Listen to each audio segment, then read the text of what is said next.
ಮತ್ತೆ ಒಂದಾದ ಕನ್ನಡದ ಕಟ್ಟಾಳುಗಳು ಒಟ್ಟಿಗೆ ಕಾಣಿಸಿಕೊಂಡಿದ್ದಾರೆ. ಇದೀಗ ಕರವೇ ಶೆಟ್ರು ಹಾಗೂ ಕರವೇ ಗೌಡ್ರು. ಮತ್ತೆ ಒಂದಾದ ಕನ್ನಡದ ಕಟ್ಟಾಳುಗಳು ಒಟ್ಟಿಗೆ ಕಾಣಿಸಿಕೊಂಡಿದ್ದಾರೆ.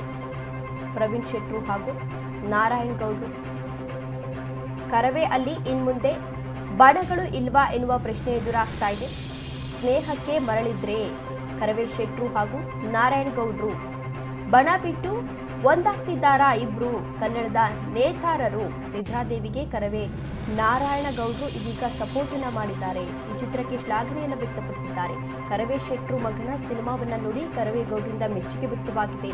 ಮತ್ತೆ ಜೊತೆಯಾದ್ರ ಕರವೇ ನೇತಾರರು ಕನ್ನಡಕ್ಕೆ ಒಂದು ರೀತಿ ಆನೆಬಲ ಸಿಕ್ಕಂತಾಗಿದೆ. ಈಗಾಗಲೇ ನಿನ್ನೆಯಷ್ಟೇ ನಿದ್ರಾದೇವಿ ನೆಕ್ಸ್ಟ್ ಡೋರ್ ಸಿನಿಮಾ ನಿನ್ನೆಯಷ್ಟೇ ರಿಲೀಸ್ ಆಗಿ ಒಳ್ಳೊಳ್ಳೆ ರೆಸ್ಪಾನ್ಸ್ ಸಿಗ್ತಾ ಇದೆ. ಅಂತಹ ಸಂದರ್ಭದಲ್ಲಿ ಒಂದು ಕಾರ್ಯಕ್ರಮ ಇತ್ತು. ಕಾರ್ಯಕ್ರಮದಲ್ಲಿ ಕರವೇ ಅಧ್ಯಕ್ಷರಾಗಿರುವಂತಹ ನಾರಾಯಣ ಗೌಡ್ರು ಕೂಡ ಈಗಾಗಲೇ ಭಾಗಿಯಾಗಿ ಈ ಚಿತ್ರಕ್ಕೆ ಮೆಚ್ಚುಗೆಯನ್ನ ಕೂಡ ವ್ಯಕ್ತಪಡಿಸಿದ್ದಾರೆ. ಇದೇ ವಿಚಾರಕ್ಕೆ ಸಂಬಂಧಪಟ್ಟಂತೆ ಹೆಚ್ಚಿನ ಡೀಟೇಲ್ಸ್ ಅನ್ನ ನೀಡಲಿದ್ದಾರೆ ನಮ್ಮ ಪ್ರತಿನಿಧಿ ಕಾರ್ತಿಕ್. ಕಾರ್ತಿಕ್, ಇದೀಗ ನಿನ್ನೆಯಷ್ಟೇ ನಿದ್ರಾದೇವಿ ನೆಕ್ಸ್ಟ್ ಸಿನಿಮಾ ರಿಲೀಸ್ ಆಗಿ ಒಳ್ಳೊಳ್ಳೆ ರೆಸ್ಪಾನ್ಸ್ ಸಿಗ್ತಾ ಇದೆ. ಕುತೂಹಲ ಏನು ಅಂತ ಅಂದ್ರೆ ನಾರಾಯಣ್ ಗೌಡ್ರು ಬಂದು ಸಪೋರ್ಟ್ ಮಾಡಿರೋದು. ಹಾಗಾದ್ರೆ ನಾರಾಯಣ್ ಗೌಡ್ರು ಹಾಗೂ ಪ್ರವೀಣ್ ಶೆಟ್ಟಿ ಅವರ ಸ್ನೇಹ ಹೇಗಿದೆ? ಮತ್ತೆ ಏನಾದ್ರು ಇಬ್ರು ಒಂದಾದ್ರ ಅಂತ? ತೇಜಸ್ವಿನಿ, ನಿನ್ನೆ ಅಷ್ಟೇ ನಾರಾಯಣ ಗೌಡ್ರು ನಿದ್ರಾದೇವಿ ನೆಕ್ಸ್ಟ್ ಡೋರ್ ಸಿನಿಮಾವನ್ನ ನೋಡಿದ್ದಾರೆ, ಮೆಚ್ಕೊಂಡಿದ್ದಾರೆ, ಮತ್ತೆ ಚಿತ್ರತಂಡದ ಬಗ್ಗೆ ಒಳ್ಳೊಳ್ಳೆ ಮಾತುಗಳನ್ನ ಆಡಿದ್ದಾರೆ. ಇದು ಒಂದು ಪಾಸಿಟಿವ್ ವರ್ಡ್ ಆಫ್ ಮೌತ್ ಅನ್ನ ಕ್ರಿಯೇಟ್ ಮಾಡೋದ್ರ ಜೊತೆಗೆ ಕನ್ನಡ ಪರ ಹೋರಾಟಗಾರರ ಮಧ್ಯೆ ಇರುವಂತಹ ಭಿನ್ನಾಭಿಪ್ರಾಯವನ್ನ ಕೂಡ ಸುಟ್ಟಾಕಿದೆ ಅಂತ ಹೇಳ್ಬೋದು. ಏನಕ್ಕಂದ್ರೆ ಈ ಇಂಗ್ಲಿಷ್ ನಾಮಫಲಕ ತೆರವಿಗೆ ಸಂಬಂಧಪಟ್ಟಂಗೆ ನಾರಾಯಣ ಗೌಡ್ರು ಅರೆಸ್ಟ್ ಆಗಿದ್ದಂತ ಸಂದರ್ಭದಲ್ಲೂ ಕೂಡ ಕರವೇ ಕಡೆಯಿಂದ ಪ್ರವೀಣ್ ಶೆಟ್ರು ಅವರಿಗೆ ನೇರವಾಗಿ ಬೆಂಬಲವನ್ನ ಸೂಚಿಸಿದ್ರು. ನಮ್ಮ ಮಧ್ಯೆ ಅಂದ್ರೆ ನಮ್ಮ ಈಗ ಈ ಕನ್ನಡ ಪರ ಹೋರಾಟಗಾರರಲ್ಲಿ ಇರುವಂತಹ ಕ್ರಿಯೇಟಿವ್ ಮಿಸ್ಅಂಡರ್ಸ್ಟ್ಯಾಂಡಿಂಗ್ಸ್ ಗಳು ಏನಿದೆ ಅದೆಲ್ಲವನ್ನ ಹೊರತುಪಡಿಸಿದ್ರು ಕೂಡ ನಾವೆಲ್ಲರೂ ಕನ್ನಡ ಭಾಷೆ ನೆಲ ಜಲ ಅಂತ ಬಂದಾಗ ಯಾವಾಗ್ಲೂ ಒಂದೇ ವೇದಿಕೆಯಲ್ಲಿ ಸ್ಟ್ಯಾಂಡ್ ಆಗ್ತೀವಿ, ಒಗ್ಗಟ್ಟನ್ನ ಪ್ರದರ್ಶಿಸ್ತೀವಿ ಅಂತ ಹೇಳ್ತಾ ಇದ್ರು. ಆನ್ ದಿ ಅದರ್ ಸೈಡ್ ಈಗ ನಾರಾಯಣ ಗೌಡ್ರು ಕೂಡ ಆ ಒಂದು ಮಾತನ್ನ ಉಳಿಸ್ಕೊಂಡಿದ್ದಾರೆ. ಇವರು ಕೂಡ ಪ್ರವೀಣ್ ಶೆಟ್ಟಿ ಅವರ ಪುತ್ರ ಪ್ರವೀರ್ ಅವರ ಸಿನಿಮಾಗೆ ಬಂದು ತಮ್ಮ ಒಂದು ನೇರವಾದ ಬೆಂಬಲವನ್ನ ಸೂಚಿಸಿದ್ದಾರೆ. ಸುಮಾರು ಸಲ ಏನಾಗುತ್ತೆ ಅಂದ್ರೆ ಒಂದು ಆರ್ಗನೈಸೇಷನ್ ಅಂತ ಕ್ರಿಯೇಟ್ ಆದಾಗ ಯಾವುದೇ ಸಂಘ ಸಂಸ್ಥೆಗಳಿರ್ಬೋದು, ಯಾವುದೇ ಆಂದೋಲನಗಳಿರ್ಬೋದು, ಅಲ್ಲಿ ಕ್ರಿಯೇಟಿವ್ ಡಿಫ್ರೆನ್ಸಸ್ ಬರೋದು ಬಹಳ ಕಾಮನ್ ಆಗಿರುತ್ತೆ.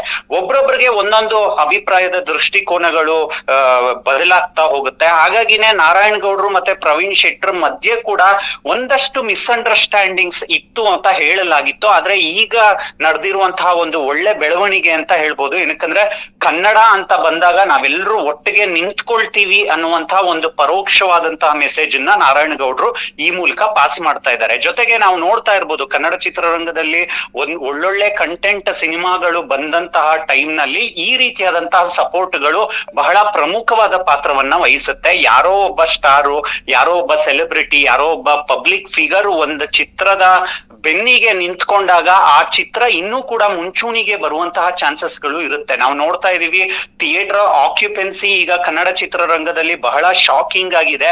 6% ಜನ ಥಿಯೇಟರ್ ಗಳಿಗೆ ಬರ್ತಾ ಇದ್ದಾರೆ.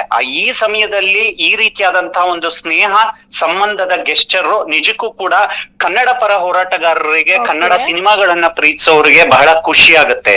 ತೇಜಸ್ವಿನಿ, ಓಕೆ, ಧನ್ಯವಾದ ಕಾರ್ತಿಕ್ ತಮ್ಮೆಲ್ಲ ಡೀಟೇಲ್ಸ್ಗಾಗಿ.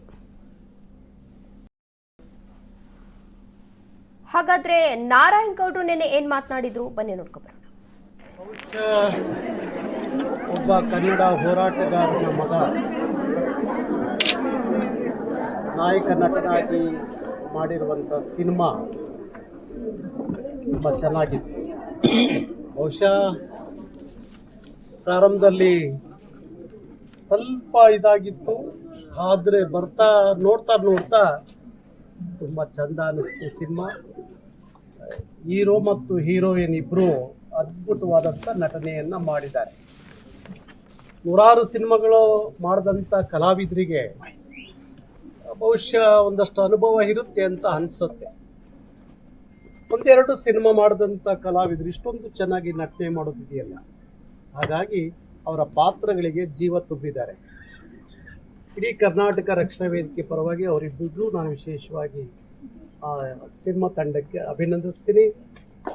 ಸಿನಿಮಾ